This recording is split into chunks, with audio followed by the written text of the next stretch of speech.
Be me, 27, married to Ryan for 3 years. We met in college, he was in design, I was in hospitality management, got married young, but it worked. We were genuinely happy.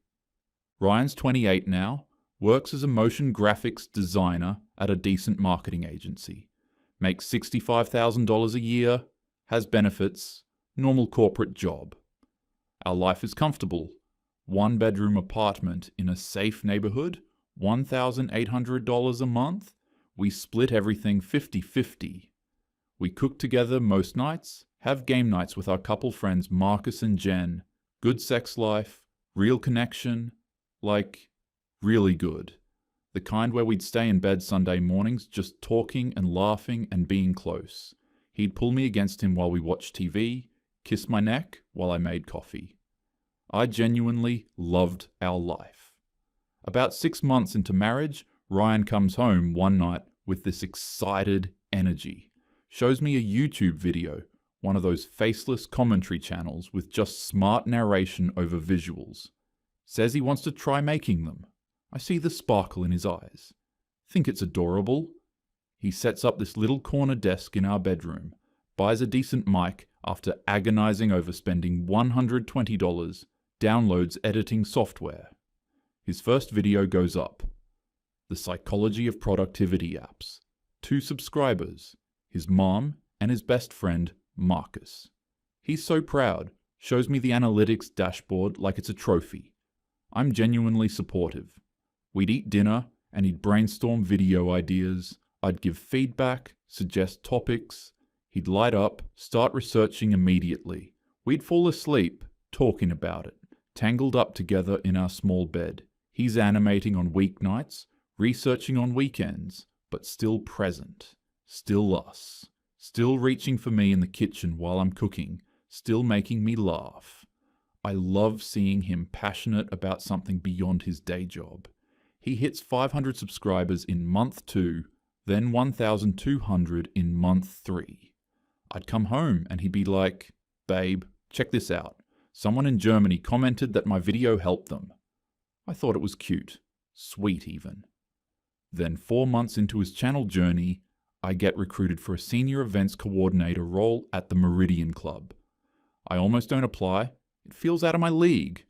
But the recruiter is persistent, says my hotel experience is exactly what they want. The club is this ultra-exclusive private members place. You need 2 existing members to sponsor you, and there's a $50,000 initiation fee just to join. Tech executives, venture capitalists, hedge fund people having their power dinners and networking events. I get the job. My salary jumps from $52,000 to $78,000. Ryan takes me to dinner to celebrate. Nothing fancy. This Italian place we love, $80 total.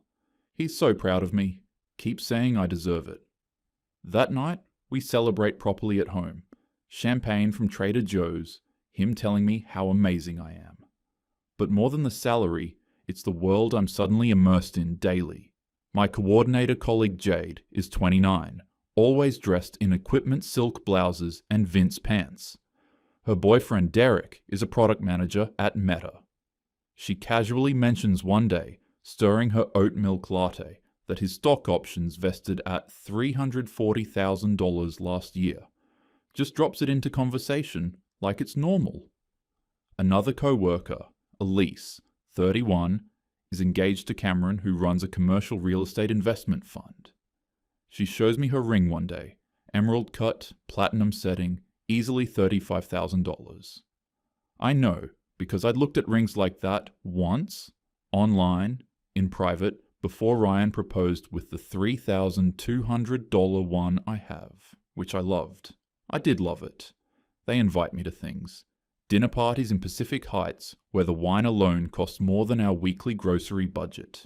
Weekend trips to the Cabin in Tahoe, which turns out to be a 6-bedroom estate on the lake. Spa days where we drop $600 without blinking. At first, I feel like an imposter, but Jade and Elise never even glance at prices. They just exist in this world like it's normal. I start noticing things I didn't before. Ryan's 2015 Honda Civic with the dent in the bumper. Our apartment that suddenly feels cramped. When Ryan tells me excitedly that he hit 2,000 subscribers, I smile and congratulate him. But internally, I'm thinking about how Derek just got promoted to senior product manager. Ryan comes to one dinner with the group. I can tell he's uncomfortable immediately. Orders the cheapest entree, a $38 pasta, nurses one beer, while Cameron and Derek are doing whiskey flights. When Cameron suggests an after-dinner digestive at this speakeasy, he knows. Ryan politely declines. Says he's got an early morning. In the Uber home, he's quiet. Then, that was fun but intense. $200 per person is wild. I feel embarrassed. Not of him, exactly, but of us. Of what we must look like to them. That night, for the first time, I turn away when he reaches for me in bed. Say I'm tired. His arm eventually slides away. It's not that I'm materialistic, I think, while lying awake. I just want us to have options. Is that so wrong? Ryan hits 5,000 subscribers 3 months into my new job. He's excited, shows me his analytics, talks about monetization thresholds at 10,000, growth trajectory looking good. I nod along, but I'm half listening, scrolling through Elas's Instagram stories of their weekend in Napa. 7 couples at a private vineyard estate, chef-prepared meals, designer casual. Someone's boyfriend proposed, ring looks like $50,000 easy. It starts small. Ryan's at his desk one Tuesday night, editing. I'm getting ready for a club event. I say, casually, "Hey, have you thought about asking for a raise? You've been at the agency 3 years. He glances over, still clicking through his timeline. I got 4% at my last review. I'm good with it. Job's stable, doesn't drain me, leaves energy for the channel. 4% barely covers inflation, I say, applying mascara. He shrugs. Yeah, but I'm not trying to climb the corporate ladder there. The channel's where I'm building something real. The channel. Always the channel. That night when I get home, he's already asleep. I slip into bed but stay on my side, creating distance. 2 weeks later, Jade, Elise, and I go to Saison. Michelin 3-star, $395 per person. Cameron's treating everyone because he just closed a deal. The meal is absurd. 18 courses, wine pairings, the chef explaining locally foraged ingredients and house-made koji. I Instagram story the whole thing. I come home around midnight. Ryan's still up, editing, eating leftover pasta from a Tupperware. The contrast is jarring. Our apartment suddenly feels dingy. How was dinner? He asks, not looking away from his screen.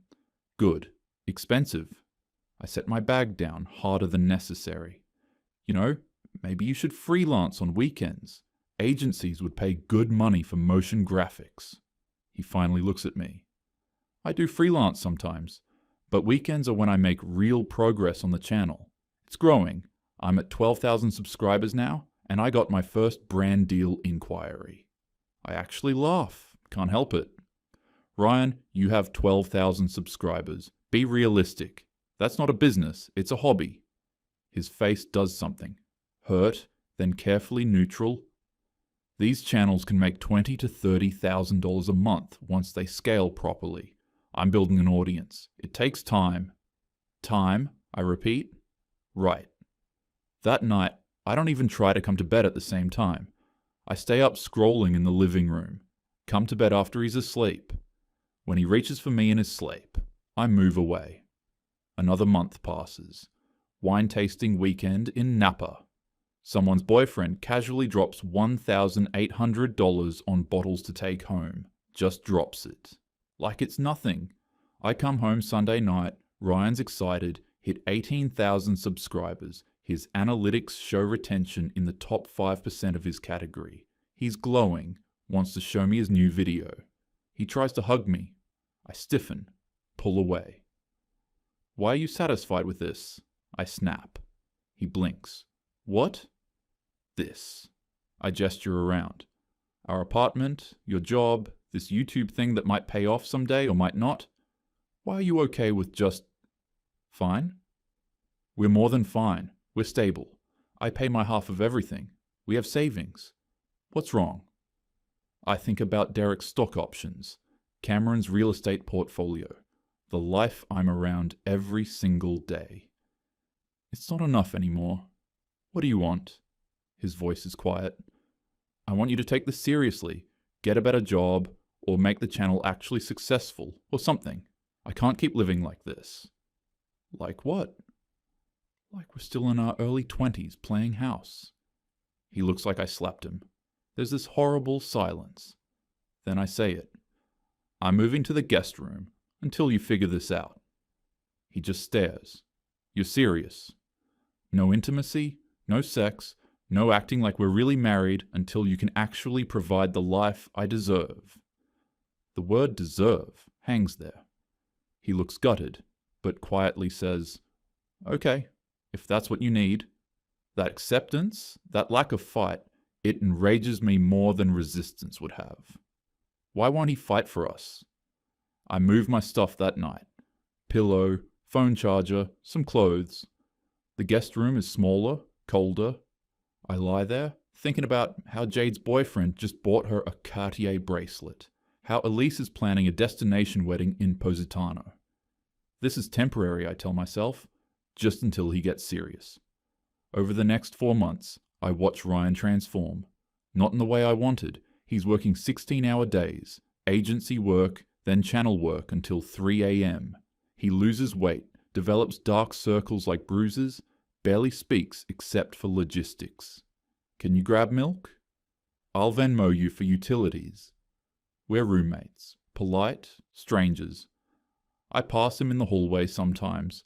Our bodies used to gravitate toward each other. Quick kisses, his hand on my lower back, casual touches. Now we sidestep like avoiding obstacles. I catch him looking at me sometimes with something like longing, but it's quickly replaced with resignation. His channel's growing, 25k, 30k, 35k subscribers. I don't acknowledge it. When he tries to share something exciting about his progress, I give him nothing. Cold shoulders, one-word responses. The club girls ask if everything's okay at home. I say, we're figuring things out. Jade says, stirring her overpriced matcha. Sometimes you have to know when to cut your losses. Ryan's at 42,000 subscribers, 5 months into this. His friend Marcus comes over one Saturday, sees the setup, sees Ryan's condition, gaunt, exhausted, hollowed out. I hear them in the living room. Dude, what is happening to you? Marcus's voice is urgent. I'm trying to build what she wants. Ryan sounds dead. This isn't healthy, man. You look like shit. This is killing you. I interrupt. Marcus, this is between me and my husband. Marcus looks at me with something like disgust, leaves without another word. One night, about 3 months into the ultimatum, Ryan knocks softly on the guest room door. I open it. He's standing there, looking vulnerable in a way that used to make me want to pull him close. I miss you, he says quietly. Not just, I miss us. I miss talking to you, being close. His hand reaches for mine. For a second, I almost take it, almost remember what we had. Then I think about Elise's ring, Jade's trips, the life I want. I pull my hand back. When you're serious about our future, we can talk about us. His face does something. Hope dying in real time. He nods, walks back to our bedroom alone. I close the door, hear him moving around on the other side of the wall. The bed creaks as he gets in. That night, I lie in the guest room thinking about how we used to be. Sunday mornings in bed, his laugh against my neck, the way he'd pull me close while we watched movies. All of it gone because I demanded he become someone different. But we're still not there. Still not where Jade and Elise are. Still not enough. I push the thought away. The Meridian Club hosts its annual black tie gala. $500 per plate charity dinner, silent auction with items like Private wine country estate weekend, starting at $8,000. I'm working it, but also attending, wearing a dress I stressed over for weeks. $300 on sale from Nordstrom. I watch the wealth move around the room. Elise's fiance bids $15,000 on a yacht experience, doesn't even blink. Jade's boyfriend buys her a necklace from the jewelry showcase, $4,200, just buys it. She squeals, kisses him, everyone applauds. I smile, clap along, feel like an imposter in my sale dress. This could be my life, I think. This should be my life. I get home around 1 a.m. Ryan's at his desk, dead-eyed, editing. His channel's at 47k subscribers now. I just stand there watching him. His hunched shoulders, the blue light washing out his already pale face, the half-eaten granola bar on his desk. Something in me breaks. Not toward sympathy, toward finality. Ryan. He turns, exhausted. Blinks slowly like he's trying to place who I am. We need to talk. I sit on our bed, his bed, really, since I haven't slept here in 5 months. Haven't touched him in 5 months. I want a divorce. He just stares, mouse still in hand. Are you serious? I can't do this anymore. I'm 29. I want a life, a real partnership with someone who can actually build something significant. You're not that person. I expect anger, begging, something. Instead, okay, that's it, just okay. No fight. We should do mediation, I say. Keep it simple. Yeah, okay. 2 days pass. Weird limbo. We're civil, distant, planning logistics like dissolving a business partnership. Then Ryan's Aunt Carol calls. She's in town from Portland, wants to stop by. Ryan tells her about the separation. She insists on coming over. Carol arrives Saturday morning. Ryan's at Marcus's place, given a space. Carol is 62, Ryan's mum's older sister, taught high school English for 35 years. Widow, sharp as hell, takes exactly zero shit. She's always liked me. I've always liked her. She sits at our kitchen table with coffee, looks around, sees the guest room set up through the open door, sees Ryan's workspace crammed in the corner, sees all of it. What's going on? Direct. No preamble. I give her the sanitized version. Want different things. Grew apart. Better to end it now before we waste more time. What do you want that you don't have? I talk about partnership, ambition, security. Mention the YouTube thing. How he's obsessed instead of focusing on real career growth. How long has he been building this channel? Like a year and a half. He's at 47,000 subscribers or something. 47,000 people chose to follow his work. She sips her coffee. That's more than attend most college football games. But it's not making real money yet. Yet. You said yet. So it could?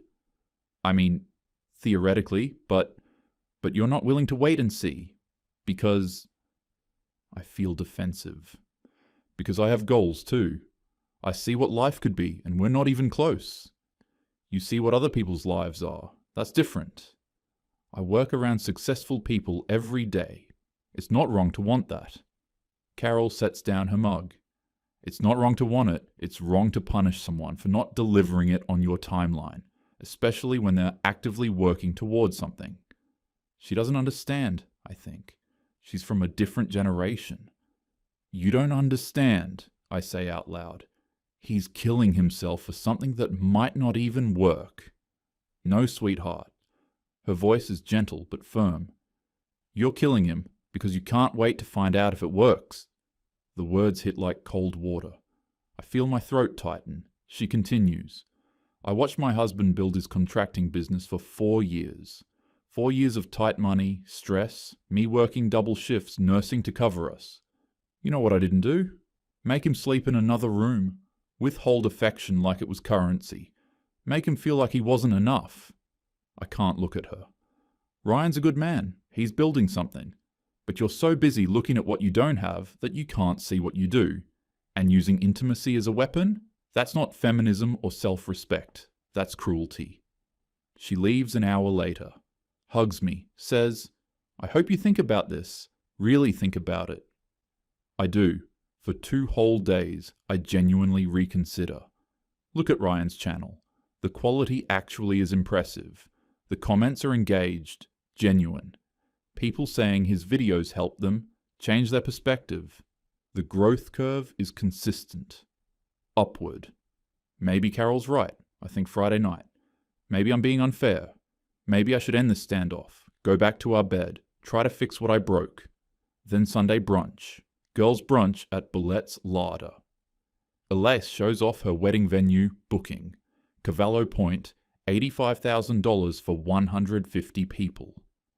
Jade talks about Derek looking at houses in Marin, $2.3 million budget. Another girl, Sienna, mentions her boyfriend just made partner at his law firm. $400,000 salary. They ask about me. I mention considering working things out with Ryan. Jade raises an eyebrow. The YouTube guy. Elise, gently, honey, sometimes love isn't enough. You need someone who can actually match your lifestyle. Sienna, you're so young. Don't settle. Don't settle. The words echo in my head the whole drive home.